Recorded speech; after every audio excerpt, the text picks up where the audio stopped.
This is Mr. Gillum, and today we're going to work on comparing integers. Specifically, we're going to add negative numbers. And so I just want to do a little reviewing about a number line. Some of the things that we should be familiar with, okay? Now yesterday we talked about two number lines put together. And so there was a horizontal one and a vertical one. And we had the positive numbers up above and the negative ones below, and we called this a coordinate plane. Today we're going to go back just to one number line. And I want to be clear that the numbers always get bigger to the right. The numbers always get smaller to the left. Each number has an opposite. 1 and negative 1. 2 and negative 2. 3 and negative 3. 4 and negative 4.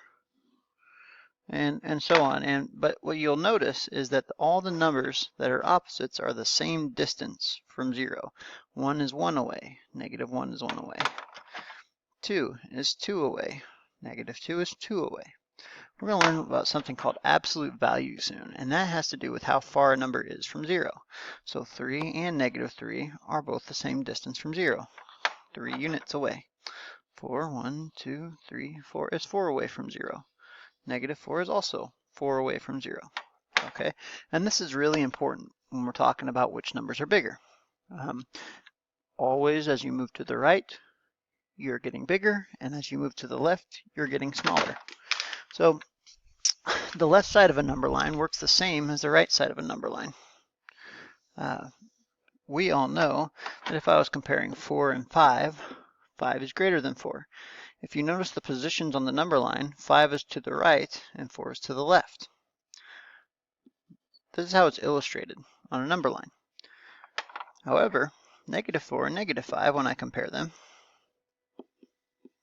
I see that negative 5 is farther to the left, negative 4 is farther to the right. So although it's counterintuitive, because negative 4 is farther to the right on the number line, negative 4 is actually bigger than negative 5.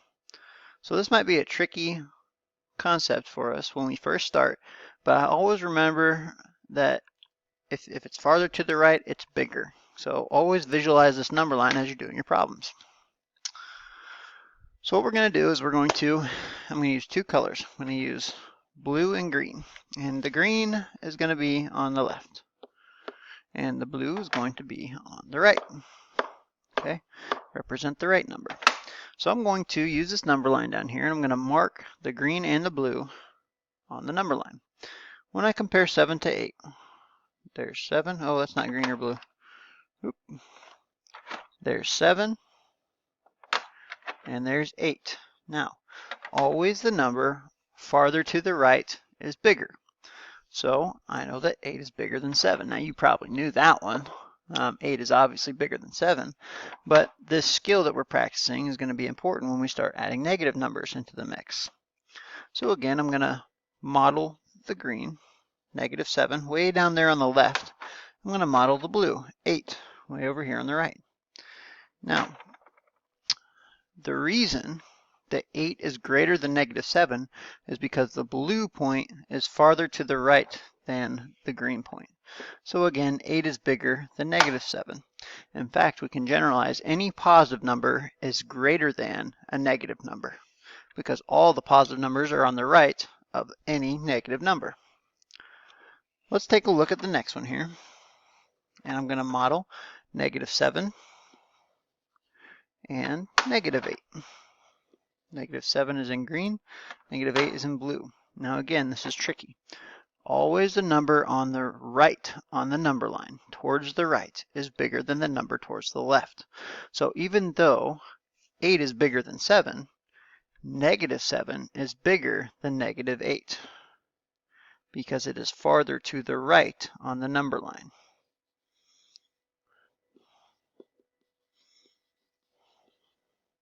It's bigger because it's farther to the right. Okay, so if you visualize a number line, you'll be okay.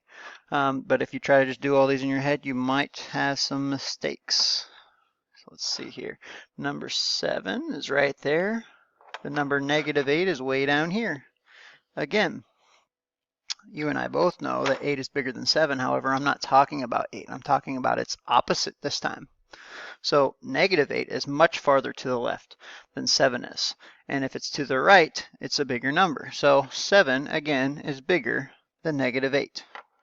And again, I'd like to say that any positive number is bigger than a negative number. Okay, so let's take a look at the next one here. And again, we're going to use two colors. We'll do green for the first, and we'll do blue for the second. And always the number on the right is the larger number as you look towards the number line. So 5 is green, and 5 again is blue. As you can see, they're in the same exact spot. We call that being equal. Let's take a look at negative 5 down here, positive 5 over here. The blue dot is farther to the right than the green dot. Therefore, 5 is bigger than negative 5. As I look at the next one here, negative 5 is down here. Negative 5 is down here. Again, negative 5 is equal to negative 5. Those points are in the same spot. 5 is right here. Negative 5 is down here. I see that the green point is farther to the right than the blue point, so we will say that positive 5 is greater than negative 5. Okay. One more time, let's do these last few examples. And again, all we're looking for is the number farther to the right. We know that that number is always greater than. And farther to the right, the bigger the number gets. The farther to the left, the smaller the number gets. So in the first example, we have 6 and 2. Obviously, or hopefully obviously, we all know that 6 is bigger than 2, so that makes sense. The green dot is also farther to the right than the blue dot. Negative 6 and positive 2. Here's where things get a little confusing. As you can see very clearly, the blue dot is much farther to the right than the green dot. All positive numbers are always bigger than negative numbers. So in this case, 2 is bigger than negative 6. If we were talking about absolute value, it would be a different story, but we'll save that lesson for another day. 2 is greater than negative 6. Let's look at the next one here. Again, I have negative 6, and I have negative 2 this time. And in fact, again, the blue dot is farther to the right than the green dot. So it is towards the bigger numbers. So negative 2 is bigger than negative 6. All right, so if you're trying just to find a shortcut between positives and negatives, I wouldn't try to find any sort of pattern. You just really need to visualize and see which number falls farther to the right. That is the bigger number. Okay, and then finally we have the number 6 and negative 2.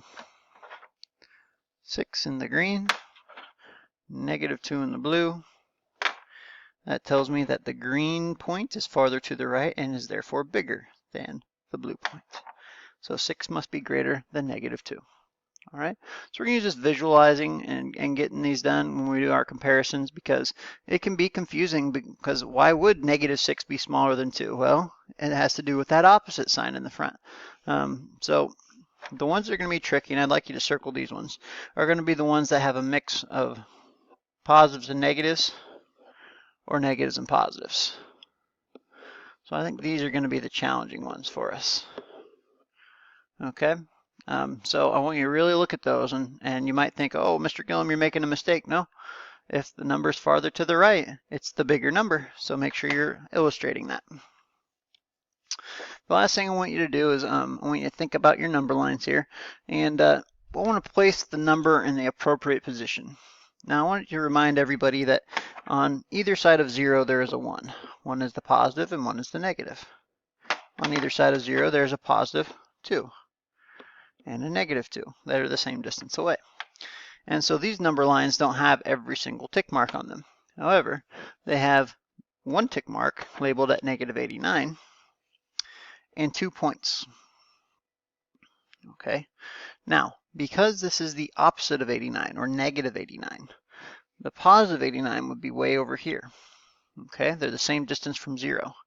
112 would be even farther, but its opposite would also be even farther from 0. So negative 112 would actually be letter A. Okay, that negative sign is also referred to as an opposite sign very often. So if we compare negative 89, here's the positive 89, and it's opposite. And then 112 would be farther away from 0, so negative 112 is farther away from 0. They're always the same distance apart. Let's take a look at the next one here as well. It says which letter best shows negative 43. Well, let's start with negative 95 and its opposite. If that's negative 95, then positive 95 would be somewhere over here. All right. And if we're trying to compare it with the opposite of 43, and we know 43 is closer to 0, we know its opposite must also be closer to 0 than negative 95. So in this case, negative 43 would be point B. All right, so I want you to really think about the opposites and the values and how far away they are from 0, because it's going to be tempting because traditionally always our number lines get bigger, the numbers get bigger to the right. However, when we're talking about the opposite of the number, we need to remember that it's still the same distance from 0. So if this is 89, this is 89 below. If this is 112, this is 112 below. So it's farther away from 0. So 0 is a big deal. It's like the middle of the number universe. If you can remember that, you'll be in great shape. So that's it for today.